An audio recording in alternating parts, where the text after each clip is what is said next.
The winter of 1944 was cruel. The cold cut like invisible blades, freezing rivers, roads, and even hopes. On the grey horizon, endless columns of Red Army advanced on Hungary, crushing what remained of German and Hungarian resistance. The capital, Budapest, loomed as an inevitable target. For Stalin, taking the city was not just a military matter, it was also a political coup, a symbol. On December 24th, while Christian families tried to improvise a Christmas dinner amidst the bombings, the city was completely surrounded. The siege closed like a gigantic iron trap. About 70,000 German and Hungarian soldiers were now trapped inside Budapest, along with almost 800,000 defenseless civilians. The Danube, which divided the city into Buda and Pest, was no longer a calm river. It had become a death row, its banks raked by artillery. Hitler had given a clear and implacable order. Budapest must be defended to the last man. No surrender. And that order would become a death sentence for tens of thousands. The Soviet siege was swift and brutal. The first defensive lines on the outskirts were crushed. Soviet armored divisions cut roads, destroyed railways, and disrupted communications. Within hours, Budapest was cut off from the outside world. There were no more reinforcements, no more supplies. What existed within the city would be all the besieged would have to survive on. The sound of Christmas bells mingled with the distant roar of artillery. Families who had hoped for a moment of peace now shivered in dark basements as incendiary bombs exploded on rooftops. Children cried, soldiers ran through the narrow streets, and the city began to understand the cruel fate that was approaching. Budapest was transformed before the terrified eyes of its inhabitants into a colossal battlefield where no one, neither soldier nor civilian, was safe. The siege had begun, and the urban hell was just opening its doors. Subscribe to witness raw, unfiltered accounts, history exactly as it happened. Budapest wasn't just any city on the map of Europe. It was called the Pearl of the Danube, an architectural jewel with imposing bridges, medieval churches, and wide avenues. But for Hitler and Stalin, it had a value far beyond its beauty. Hungary was Nazi Germany's last loyal ally in the region, and its capital beating heart of this alliance. If Budapest fell, the entire country would crumble. For the Germans, losing the city meant opening a direct route to Vienna, and from there to the Reich itself. For the Soviets, taking Budapest meant not only crushing another Hitler ally, but also controlling Hungary's vast oil fields and resources, essential fuel for keeping tanks, planes, and the war machine itself running. Stalin wanted Budapest at any cost. Victory would be a gigantic political coup against Hitler and also a clear message to the West. The Red Army was advancing mercilessly, liberating and at the same time dominating the lands of Central Europe. For Hitler, however, the city had to be defended to the bitter end. He saw not only its strategic importance, but also its symbolic value. In his mind, Budapest was to become another Stalingrad, but this time with a different ending. An impregnable bulwark that would prove to the world that the Third Reich still had the strength to resist. So orders were given. The German generals pleaded for an orderly retreat to safer positions, but Hitler was adamant. Budapest will not fall. Every street will be a fortress, every building a bunker. The Soviets will pay with rivers of blood for every meter conquered. This decision sealed the city's fate. Budapest, with its palaces, universities, and historic streets, would be transformed into a hellish battlefield. What was once a symbol of culture and beauty would soon become an urban cemetery, where the price of each block would be measured in human blood. Inside Budapest, the situation was a boiling cauldron of tension. The forces defending the city were not homogeneous. There they stood side by side, Wehrmacht soldiers, armored units of the Waffen-SS, troops of the Home Guard, the Royal Hungarian Army, and even militias of the local fascist party, the Arrow Cross. each one with their own discipline, their own interests, and their own methods of combat. The general command of the defense fell to the General Karl Pfeffer Wildenbruch of the Waffen-SS. But there was a problem. Pfeffer was a military bureaucrat, a police officer more accustomed to dealing with paperwork and reports than commanding siege battles. Many of the German officers silently despised him, considering him incapable of leading a battle of that magnitude. On the Hungarian side, resentment was even greater. Hungary, until recently, had secretly attempted to negotiate a peace with the Soviets.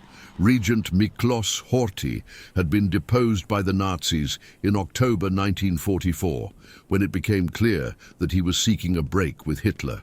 Now, Hungarian troops were forced to fight to the death, not of their own free will, but by German imposition and under threat from the SS. Many soldiers saw Budapest not as a patriotic cause, but as an imposed sacrifice, an inevitable sentence. The result was a confusing and conflicting chain of command. Contradictory orders circulated through the city's destroyed streets. German officers demanded absolute resistance.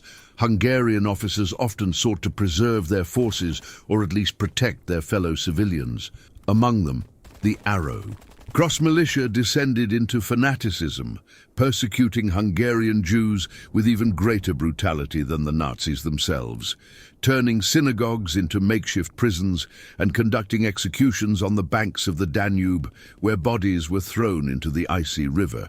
And above them all, a shadow loomed, Hitler's voice echoing from Berlin, refusing any retreat, any surrender.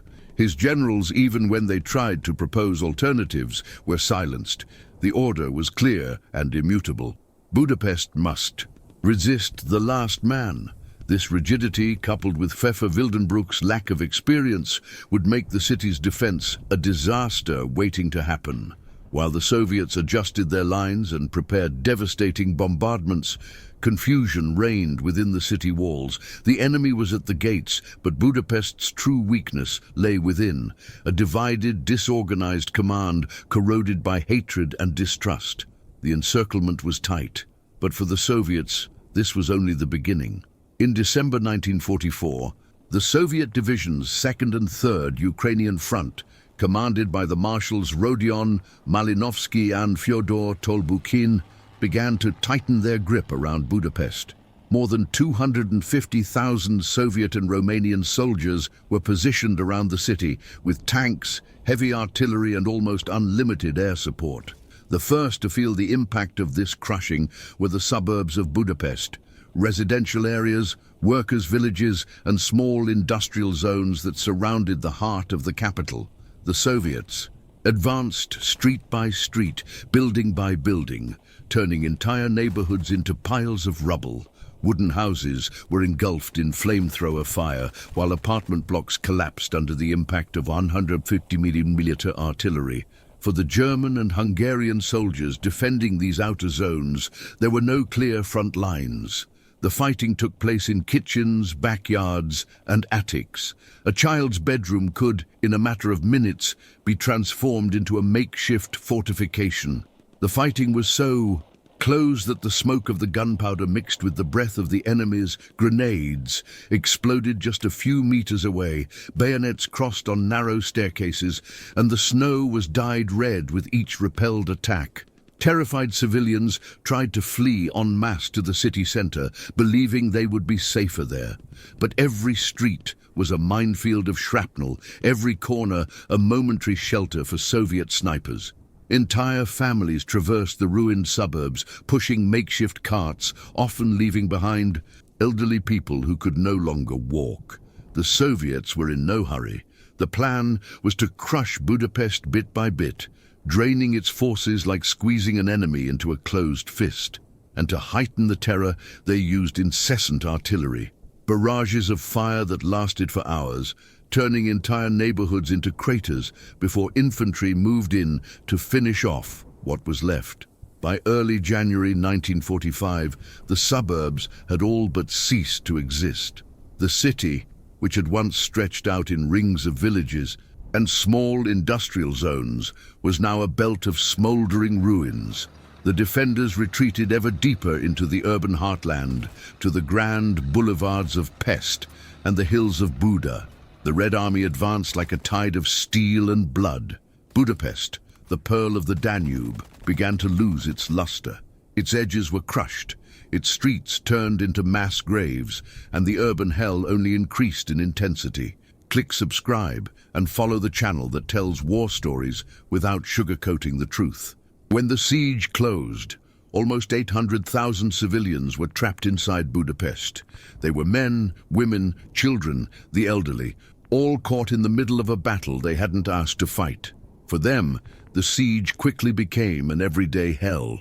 Houses ceased to be homes and became potential tombs. Soviet bombings reduced historic buildings to piles of rubble in a matter of minutes.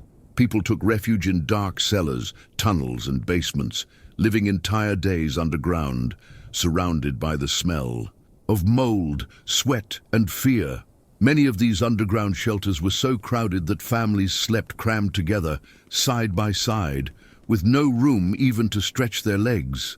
A hunger arrived quickly. The city's food supplies were unprepared for a prolonged siege.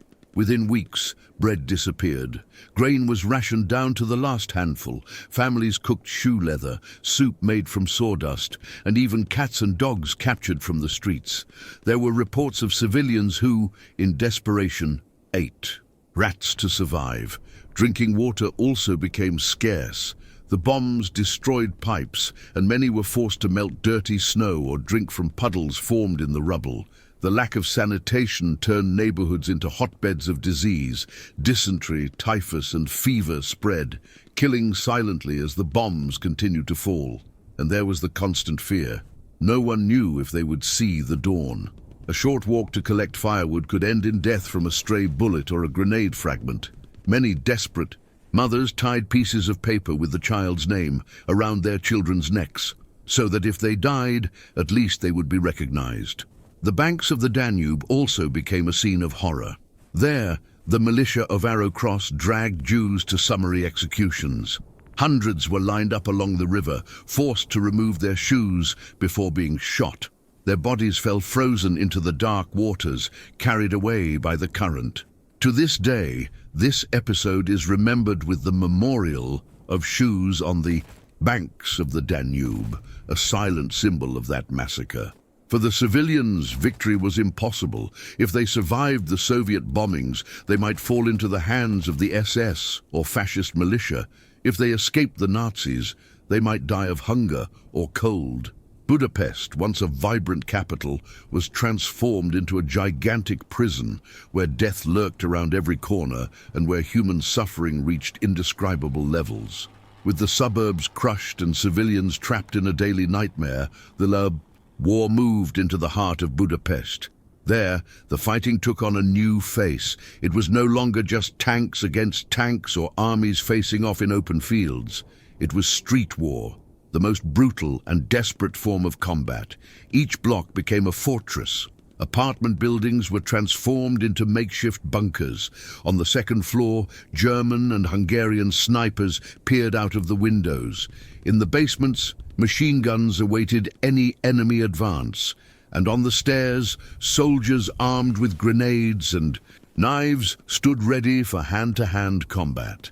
The Soviets responded with relentless fury. When they encountered resistance in a building, they simply surrounded it and unleashed barrages of Katyusha rockets and incendiary grenades.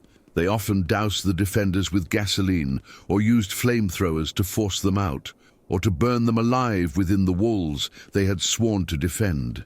The combat was so close that the soldiers' screams mingled with the gunpowder and the smell of burning flesh in some battles.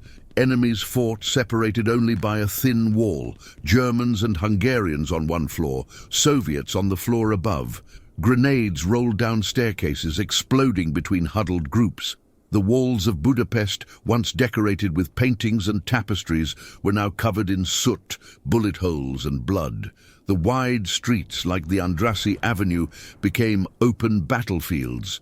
Soviet T-34 tanks advanced in columns, but were met by Panzerfausts and anti-tank weapons hidden in narrow alleys.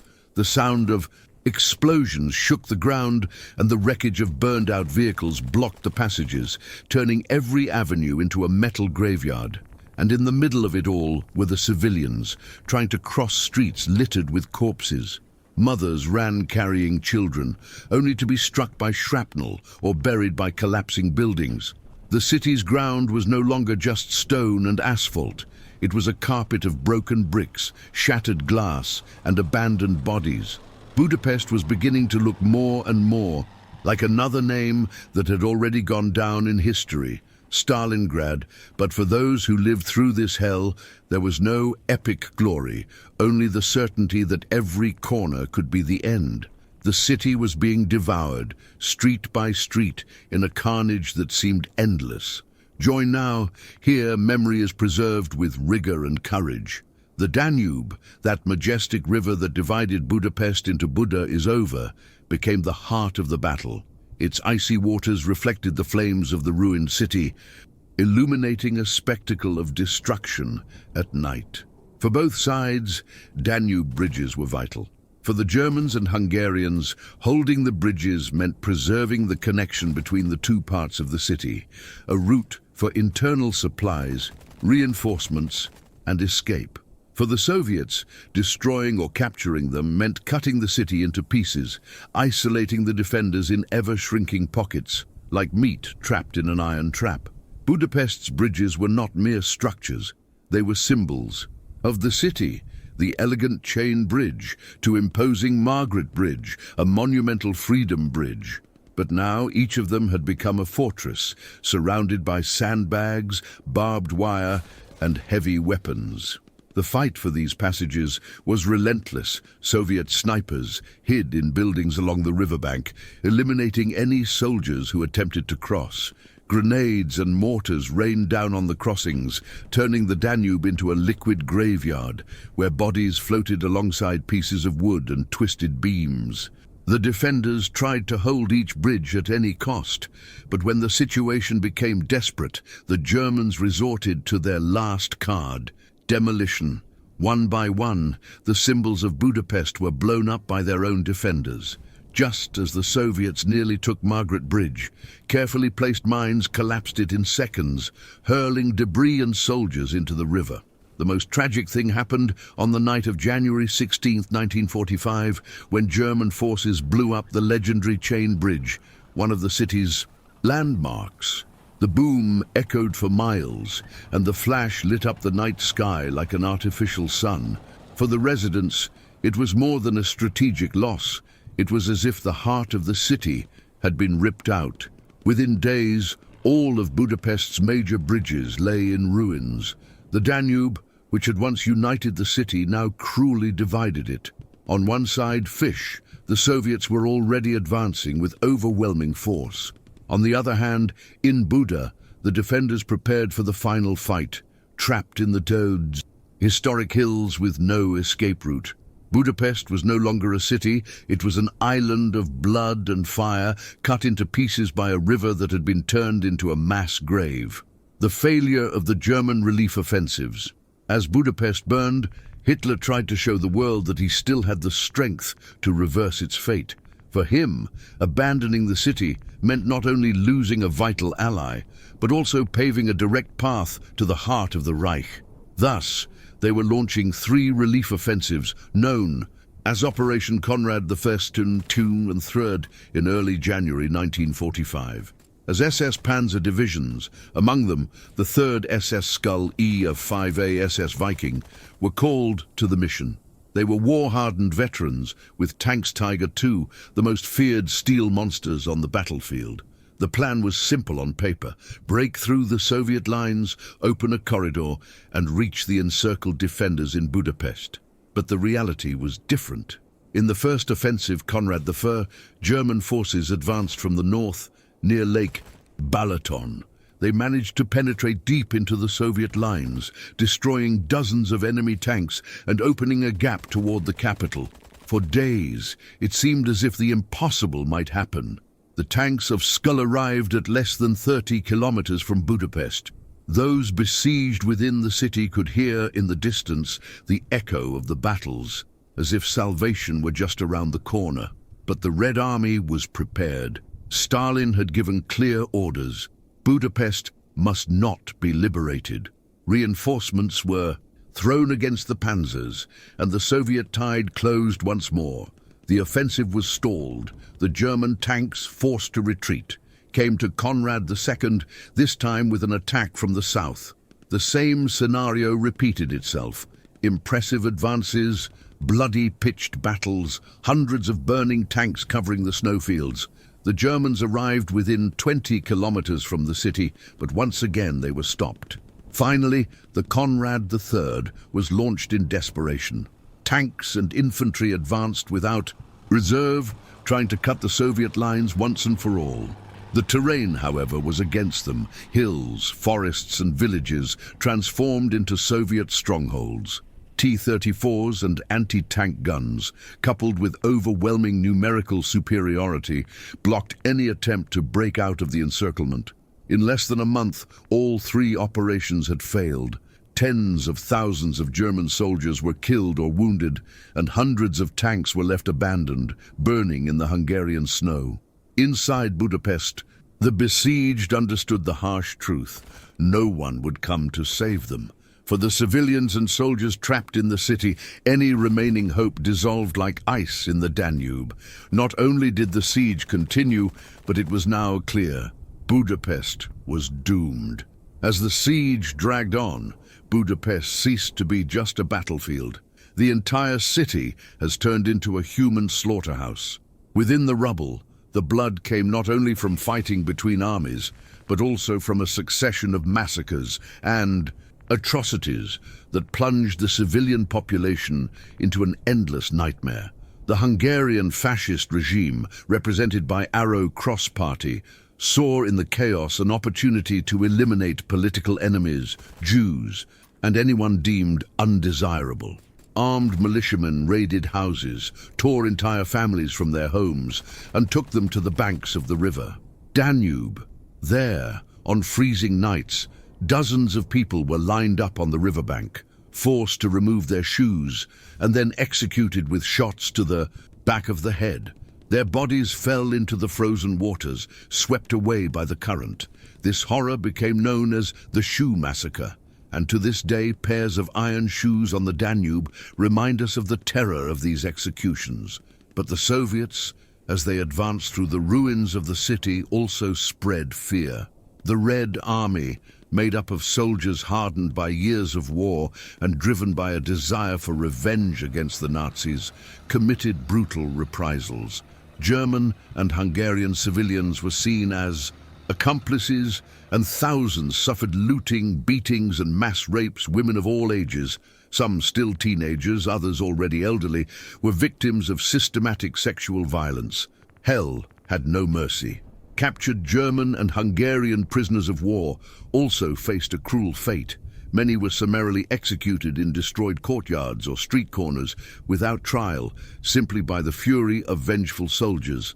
Those who survived were forced to march, hungry and cold, to prison camps in the Soviet Union, where thousands would never return. The civilian population, trapped between two beasts, was experiencing annihilation. There was no safe haven. The caves served as shelters, but also as mass tombs. With each explosion, the thin air filled with dust, screams, and the smell of burning flesh. Hunger slowly ate away at the survivors. Some resorted to cannibalism. Others killed abandoned horses to extract the last calories that kept them alive. Budapest, one of Europe's most beautiful capitals, had been transformed into an apocalyptic nightmare.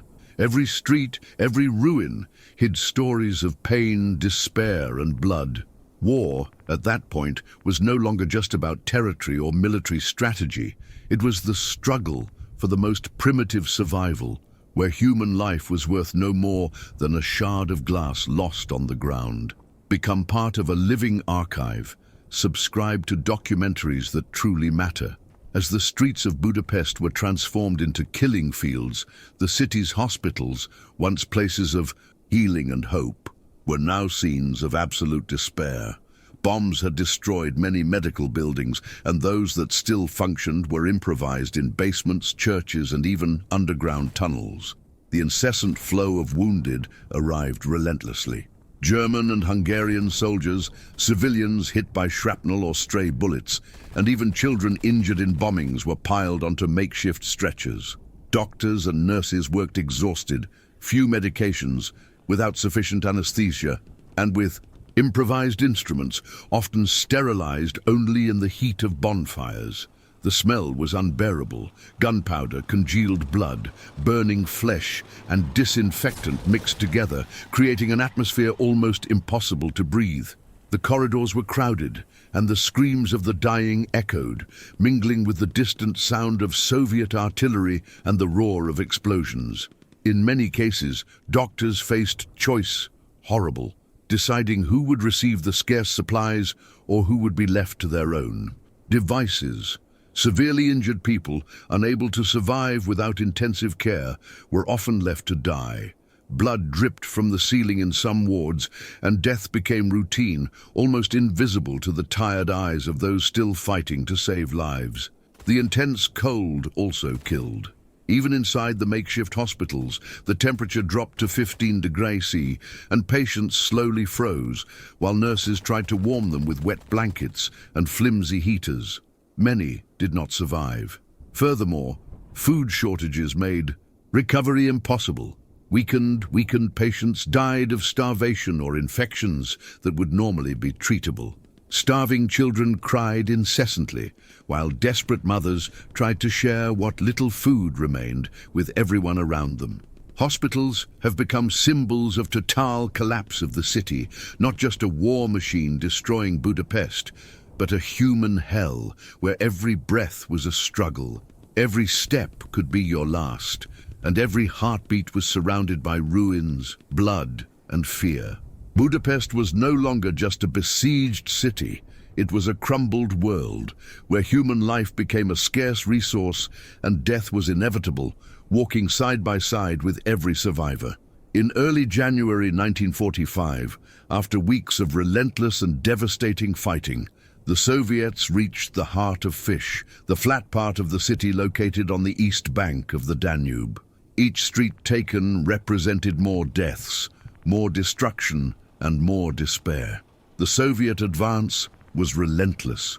T-34 tanks rolled over rubble and corpses, while infantry infiltrated buildings that still held out. Grenades were thrown into apartments, machine guns swept hallways, and artillery fire turned entire blocks into smoking craters. No shelter was safe. For the defenders, the situation became desperate. Hungarian and German forces still tried to maintain lines of resistance, but were slowly pushed back. Isolated troops fought alone in ruined buildings, often surrounded, facing hand-to-hand combat, throwing grenades from windows or using rifles as the enemy advanced up the stairs. Civilians trapped in Pest lived their worst nightmare, hunger and cold, now mixed with the terror of the crossfire. Those who hadn't yet fled to underground shelters now found themselves surrounded by Soviet troops advancing street by street. Many were killed as they tried to cross partially destroyed bridges or run down devastated avenues, searching for refuge that no longer existed. Amidst the chaos, some soldiers tried to organize desperate retreats, taking civilians with them. But the city had become a deadly maze. Every corner could hide a Soviet sniper, every building a death trap.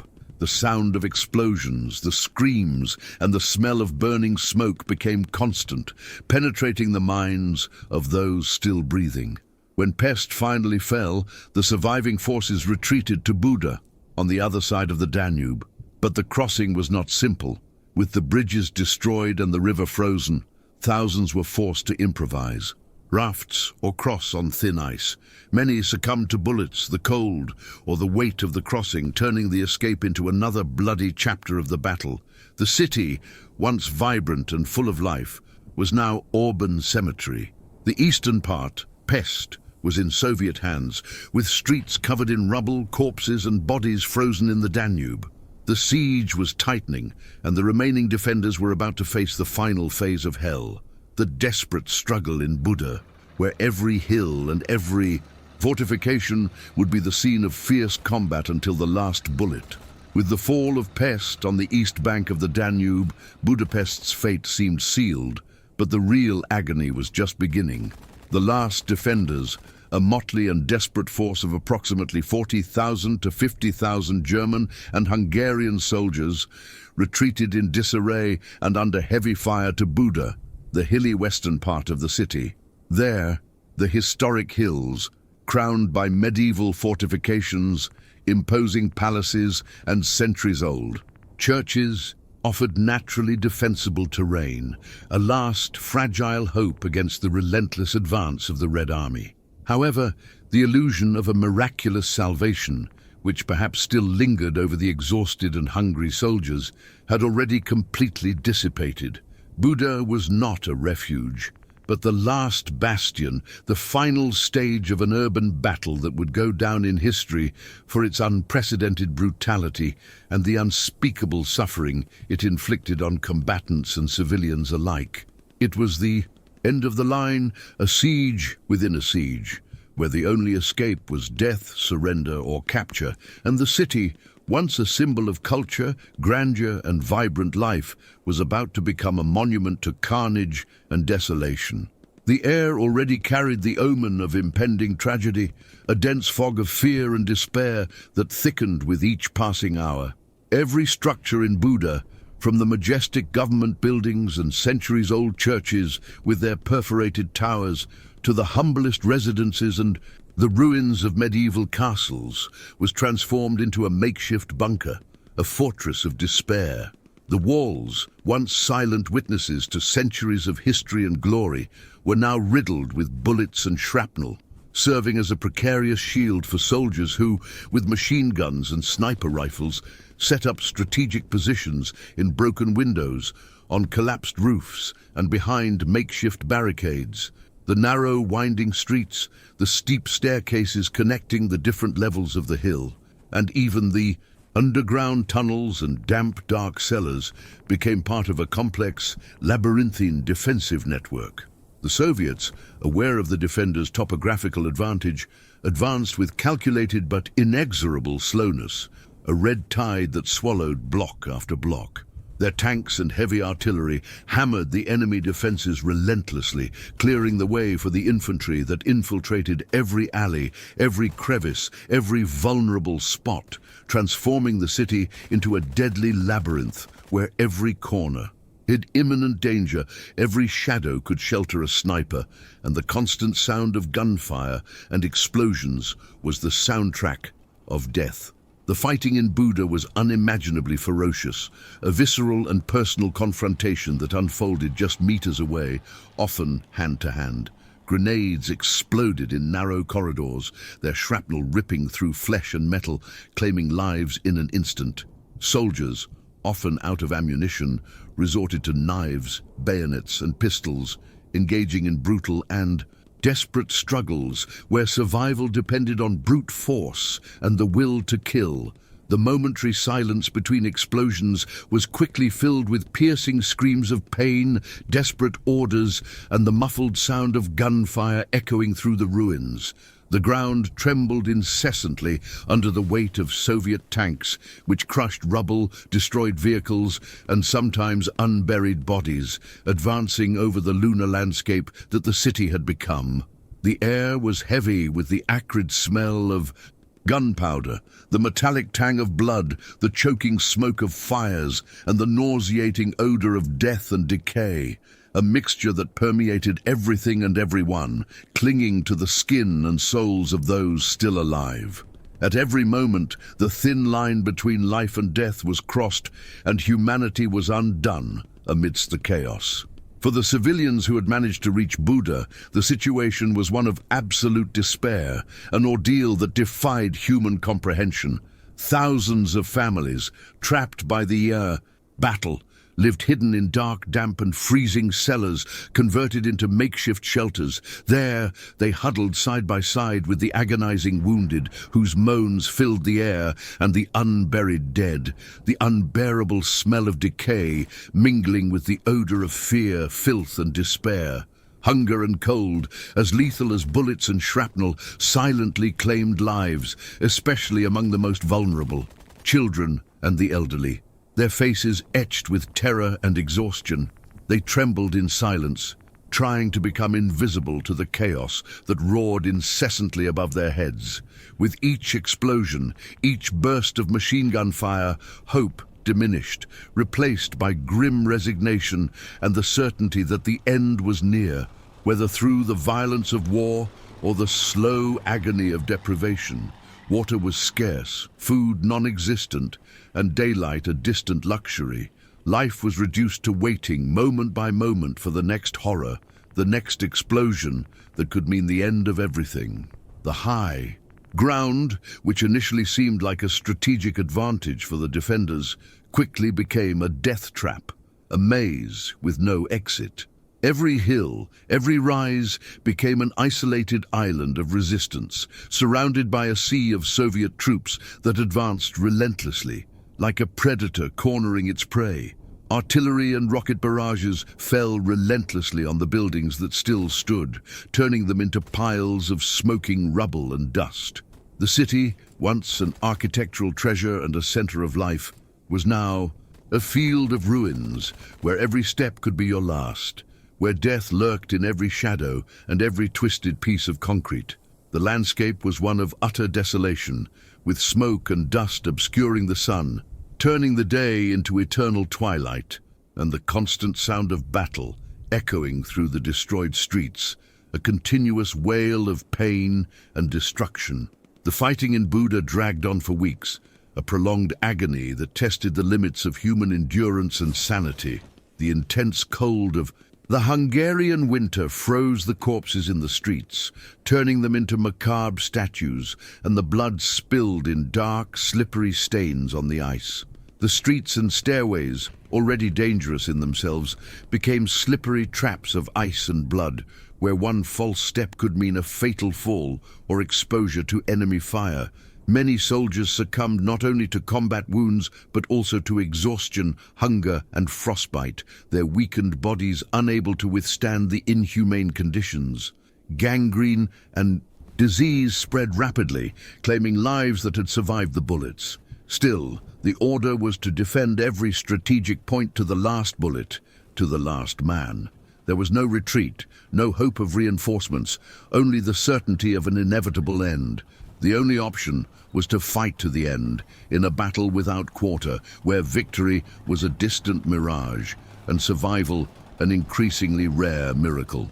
Buda became the epicenter of an unprecedented urban carnage, where every hill, every historic building, and every makeshift bunker witnessed acts of desperate heroism, unimaginable cruelty, and the purest, most brutal struggle for survival.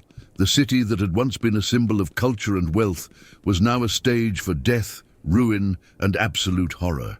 And the end, though inevitable, seemed never to come, prolonging the suffering of all involved.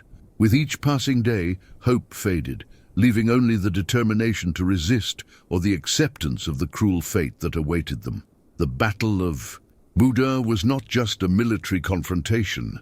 It was a human tragedy of epic proportions, a testament to the capacity for destruction and the resilience of the human spirit in the face of absolute despair, a dark chapter in human history that would echo for generations. The silence that would eventually fall over the city would be more deafening than any explosion, a mute testimony to the horror that unfolded there. As the Siege of Budapest dragged on into its final weeks, the city, and particularly the isolated and constantly bombarded Buda section, reached the furthest limits of human survival, plunging into an abyss of deprivation and despair. It wasn't just Soviet artillery and incessant crossfire that claimed lives in bursts of violence. A more insidious and implacable enemy was taking hold, eroding resistance from within, the absolute shortage of food, medicine, and basic supplies. The winter of 1945, one of the harshest in recent memory, with its icy fury, intensified. This agony. Deep snow covered the streets and rubble like a white shroud, temperatures routinely plummeting below 20 degrees, and biting winds howling through the ruins turned every outing into a deadly ordeal, making life nearly impossible for the besieged. Hope, already as dim as a candle flame about to go out, froze along with the desolate landscape, and the future seemed an endless icy void. With each passing day, the city became less a place of life and more an open-air cemetery where nature joined forces with war to annihilate any trace of existence. Food supplies, already precarious and rationed at the start of the siege, had been completely depleted weeks earlier, transforming hunger from a threat into a constant and excruciating reality. Soldiers, once robust and vigorous, were now skeletal figures, with sunken eyes and pale, stretched thin skin, devouring meager rations that were depleted within hours, leaving them with a sense of even greater emptiness and the searing pain of starvation. Military discipline, once an unshakable pillar, began to give way before the primal urgency of hunger, which overrode any loyalty or duty. For civilians, the situation was even more desperate, a waking nightmare. They scoured the rubble for anything they could eat, a frantic and humiliating search. Dogs and cats, once beloved pets, became the only source of protein, hunted and consumed with a voracity that would be shocking in normal times. Raw roots, weeds, and even abandoned food. Scraps, often rotten, contaminated, or infested, were fought over with animalistic ferocity. Entire families were forced to share a handful of rancid flour or a piece of moldy, rock-hard bread between starving children and frail elderly, in a painful and silent sharing where everyone knew no one would survive without enough food, but the alternative was certain death for all. With each phantom meal, human dignity was eroded a little further, and the line between civilization and barbarism became ever more blurred. Hunger, this silent and invisible plague, brought with it not only extreme physical debilitation, but also an overwhelming hopelessness that seeped into the soul and the gradual disintegration of the social fabric. Civility, once a pillar of urban life, crumbled amid the chaos. Food disputes became violent and brutal, with neighbors, once friends and confidants, fighting in dark stairwells and damp hallways for a piece of bread or a scrap of meat. Compassion replaced by the savagery of survival. Whispered reports of cannibalism, though never fully confirmed in their extent, surfaced in crowded, dark basements, reflecting the extreme despair had become. A dark and indelible stain on the city's soul, a taboo broken by the urgency of life. The cold, in turn, further intensified mortality, acting as a silent and relentless killer. People froze to death in their hiding places, often hugging the bodies of deceased family members in a futile and desperate search for warmth, their last moments marked by loneliness, ice, and the absence of any comfort. Hypothermia was a death sentence as common and inevitable as a stray bullet, and bodies piled up, becoming part of the icy landscape. The soldiers, the front line of the resistance, also succumbed en masse not only to enemy fire, but to the inhumane conditions. Lacking adequate supplies, with wet and frozen uniforms that turned into icy armor, many were unable to even carry their weapons, their fingers numb and bodies shaking uncontrollably, their life force draining away. The ability to fight was sapped by exhaustion and starvation, turning warriors into shadows of their former selves.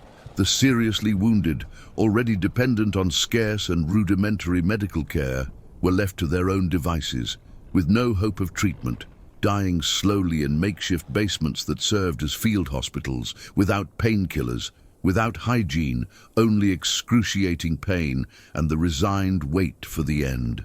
Death became omnipresent, a constant companion, stalking every corner, every ruined building, and every makeshift bunker, indiscriminately claiming lives, transforming the city into a vast and bleak extermination camp. The smell of death, mixed with smoke and blood, was the lingering perfume of Buda. The final collapse was not only physical but also moral and psychological, a disintegration of the will to resist. The officers' orders, once followed with rigor and discipline, became almost irrelevant in the face of imminent death and the absence of any prospect of salvation. Military discipline was broken, replaced by a primal instinct for survival. Every soldier, every man, thought only of surviving until dawn, of finding a scrap of food, of staying warm for another night, loyalty to command replaced by loyalty to self. The cohesion of the defense disintegrated into an individual and desperate struggle for existence. As the Soviets advanced inexorably, block by block, house by house, despair spread like a virus, infecting everyone, eroding morale and hope.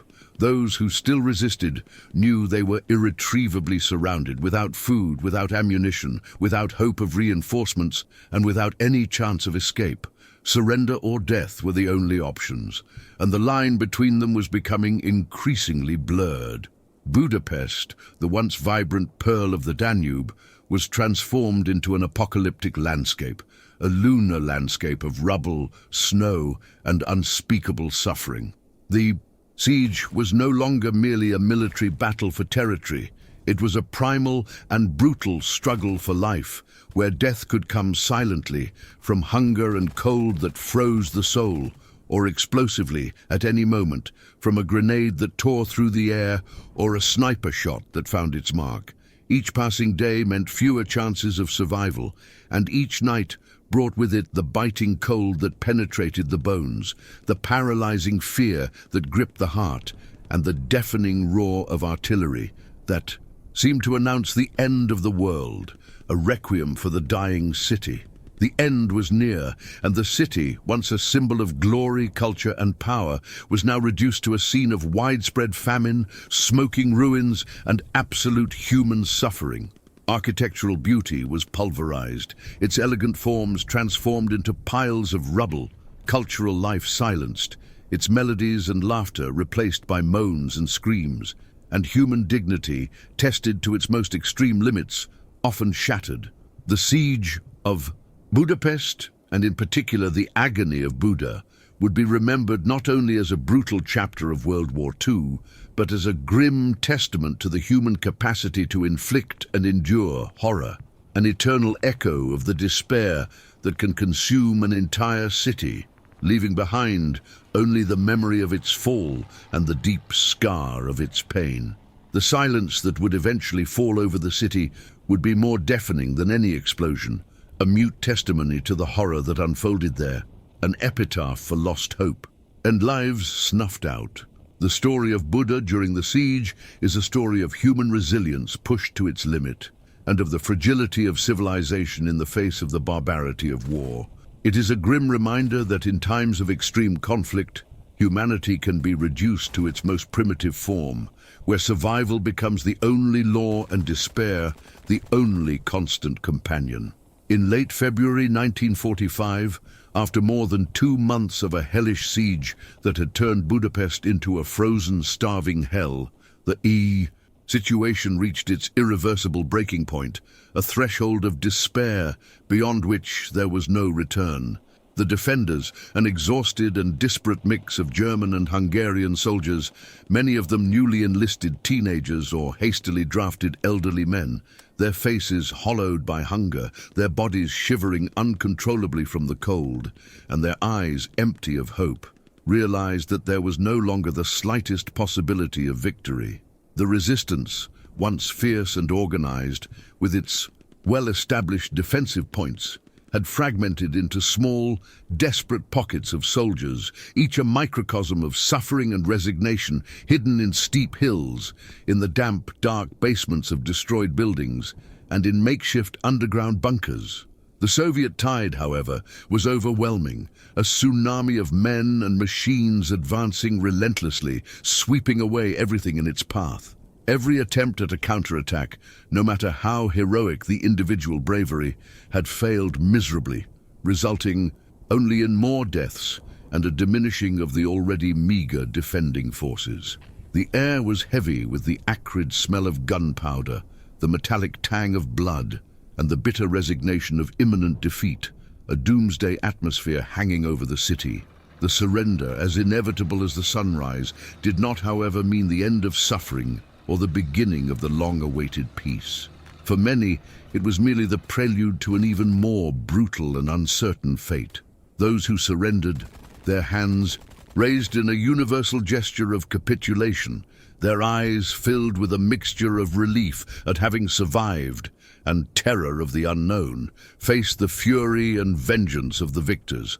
Thousands of German and Hungarian soldiers were captured and, without ceremony or any regard for their physical condition, sent to the infamous Soviet prison camps, the gulags, where the biting Siberian cold, chronic hunger, and forced labor under inhumane conditions quickly took their toll.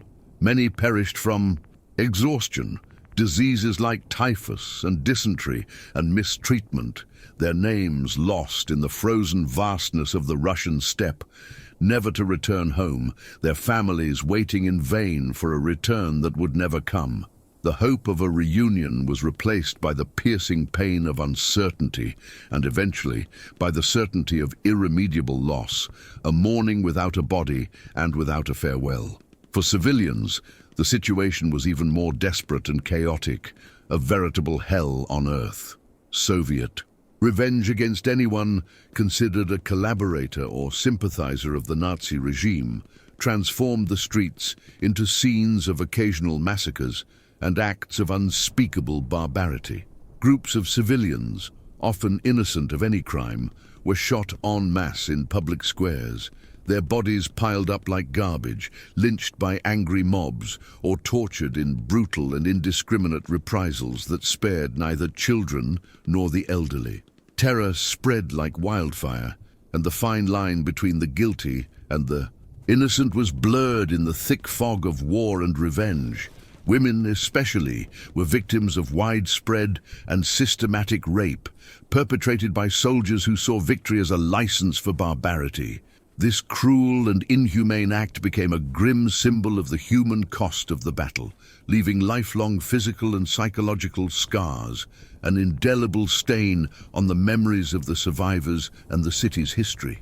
Sexual violence was a weapon of war, a form of humiliation and domination that disfigured the soul of the city and its inhabitants. The bridges over the Danube, once symbols of the unity and beauty of Buda and Pest, lay destroyed, their twisted structures submerged in the icy waters, remaining deadly obstacles and silent witnesses to the tragedy even after the fighting ended. Many who, in desperation and trying to escape the inferno of Buda, tried to cross the frozen river on makeshift rafts or on the rubble of the bridges, were swallowed by the icy waters or killed by Soviet snipers still. Patrolling the banks, turning the escape into a death trap, the dark and treacherous waters of the Danube carried with them not only the wreckage of war, but also the bloated bodies of soldiers and civilians, swept away by the current, creating a river of icy memories and blood, a macabre testament to the tragedy that befell the city. The river, once a source of life, commerce and beauty, became a watery tomb, a grim mirror of human suffering. Despite the formal surrender and the relative silence that followed the final shots, the destruction did not cease immediately. The city continued to bleed. Entire neighborhoods had disappeared from the map, their streets unrecognizable, their houses reduced to piles of brick and concrete, the urban landscape irreparably altered. Historic churches and palaces, which had withstood centuries of weather and conflict, were reduced to rubble, their majestic facades disfigured by bomb craters and bullet holes, their works of art and cultural treasures looted or destroyed. The few survivors, their eyes hollow and their bodies bent by trauma and hunger, walked streets filled with the lingering smell of smoke, death, and decay, a fetid odor that permeated their clothes and their memories, a constant reminder of the horror they had experienced. The city, the pearl of the Danube, had been transformed into an urban cemetery, a silent and desolate testament to the carnage the siege had wrought, a monument to the futility and brutality of war. The fall of Budapest marked a crucial turning point on the eastern front of World War II. With the city under control, the Red Army now had a clearer path to advance toward Austria and the heart of the Reich, sealing the fate of Nazi Germany and hastening the end of the conflict in Europe. But for the survivors of Budapest, victory tasted bittersweet, and freedom came at a steep price. They bore deep physical and psychological scars, invisible wounds that would take decades to heal, if they ever healed completely. The Battle of Budapest made it clear, brutally and unmistakably, that in urban warfare, military victory almost always comes with unimaginable human devastation, a price that no amount of glory or ideology can justify. The memory of that winter of 1945 would be etched in the soul of the city and its people. Budapest at last had fallen, but the price paid was unimaginable and staggering. Some 38,000 civilians dead, a number that could be even higher due to the difficulty of counting amid the chaos and disorganization of the post-war period. Tens of thousands of soldiers killed or wounded, many of whom were never identified or given a proper burial, and a historic, vibrant city reduced to smoldering ruins, its beauty and soul shattered. The memory of the Siege of Budapest remains a grim reminder of the human capacity for destruction and the resilience of the human spirit in the face of absolute horror, a tragic chapter that echoes through history as a warning cry against the barbarity of war. The city would rise from the ashes, brick by brick, but the scars of that winter of 1945 would never be erased from its collective memory, remaining an eternal testament to the fragility of peace and the devastation that war can bring. The story of Budapest is an epitaph for lost hope and lives taken, a tale of horror and resilience that continues to resonate through time. When the last shelling ceased in March 1945, a deathly silence descended on Budapest, a silence more deafening than any bombardment. The once vibrant and majestic city was no longer the same. It was unrecognizable, a desolate mosaic of twisted rubble, lingering smoke and charred ruins stretching as far as the eye could see. The Danube, which had once reflected the architectural beauty of ornate bridges and grand palaces, now carried with it the remains of bloated bodies and the wreckage of all that had been destroyed, reminding everyone that the war had left deep and lasting marks not only on the landscape, but on the soul of the nation. The cityscape, once a testament to Hungary's rich history and culture, had been reduced to an apocalyptic landscape, an epitaph for the life that had flourished there. The human impact was devastating on a scale that defied comprehension. Around 38,000 civilians lost their lives in brutal ways, whether under the rubble, through hunger, cold, or indiscriminate violence, not to mention the thousands of dead or wounded. Soldiers who remained amidst the rubble, many of them never identified. Entire families disappeared without a trace, their homes and their stories swept away by the fury of battle. For the survivors, the excruciating hunger, the biting cold, the widespread violence, and the indiscriminate massacres left physical and psychological scars impossible to erase. Many would forever carry the trauma of rape, torture, the loss of loved ones, and the sight of a city in ruins. The memory of the horror they experienced became a heavy burden, shaping generations and influencing the collective identity of a people. Material reconstruction would be possible, but the recovery of wounded souls would take immeasurable time, perhaps never to be completed. Politically, the fall of Budapest marked the definitive defeat of the Axis powers in Eastern Europe. a strategic blow that accelerated the collapse of the Third Reich. The city fell to the Red Army, which, with its rearguard now secure, would advance inexorably toward Vienna and then into the heart of Nazi Germany, paving the way for final defeat. However, the cost to the local population was immeasurable. Soviet liberation quickly turned into occupation, and Hungary, formerly an ally of Germany, found itself under the Soviet sphere of influence, beginning a new chapter in its history under communist rule.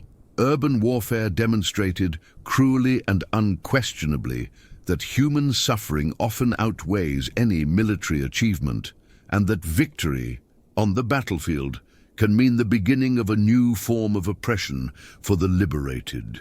The transition from war to peace was, for many, merely a change of aggressors, not of suffering. The legacy of the Battle of Budapest is therefore both historical and symbolic, a lasting testament to the brutality of war. The destroyed bridges, which would be rebuilt with Herculean effort, the ruins of palaces and churches, and the poignant memorials, such as the shoes on the Danube, which honor the Jewish victims shot and thrown into the river, remain as silent and poignant reminders of the violence and barbarity that ravaged the city. Budapest has become an extreme and tragic example of how urban warfare transforms vibrant cities into hells of destruction and innocent civilians into direct victims, caught in a conflict they did not choose. The resilience of the Hungarian people in rebuilding their capital from the ashes is a testament to their strength, but the scars remain visible both in the architecture and in the collective memory. But beyond the tragedy and devastation, the battle also revealed extraordinary acts of resilience and courage, sparks of humanity amidst the darkness. Soldiers and civilians who risked everything to save children, protect families, share the last scraps of food, or maintain fragments of humanity in the face of utter chaos, became witnesses to the indomitable strength of the human spirit. Stories of anonymous heroism, personal sacrifice, and compassion amid barbarity emerged from the ruins, showing that even in the darkest moments, the capacity to love and resist can prevail.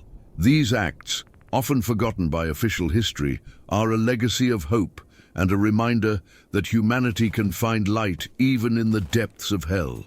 The Battle of Budapest is, to this day, remembered as one of the bloodiest and, paradoxically, one of the most forgotten urban battles of World War II. It serves as a grim and perennial reminder of the incalculable cost of war and the unspeakable suffering it inflicts, not only on the armies in combat, but especially on the civilian population, which is always the most vulnerable. The Pearl of the Danube survived, yes, but the scars left by the siege remain as a lesson in horror, resilience, and historical memory, an eternal testament to the fragility of peace and the devastation that war can bring.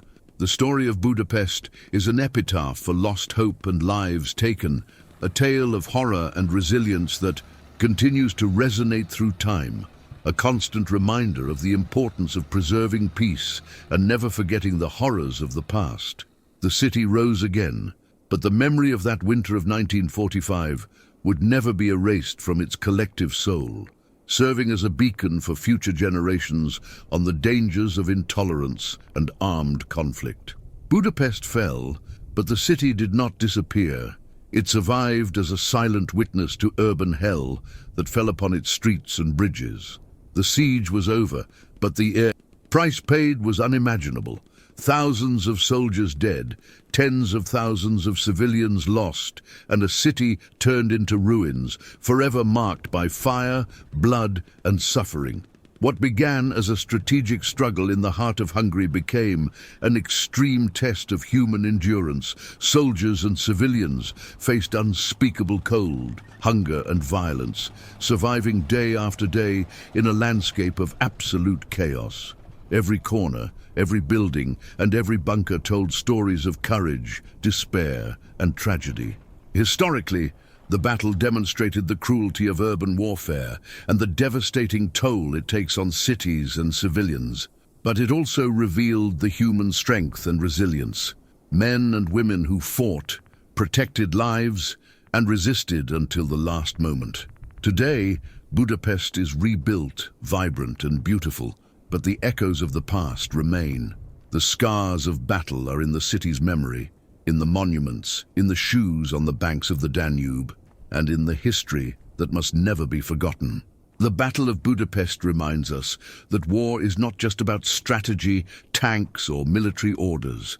It's about human lives, about courage in the face of despair, and about the memory we must preserve so that horrors like this never happen again.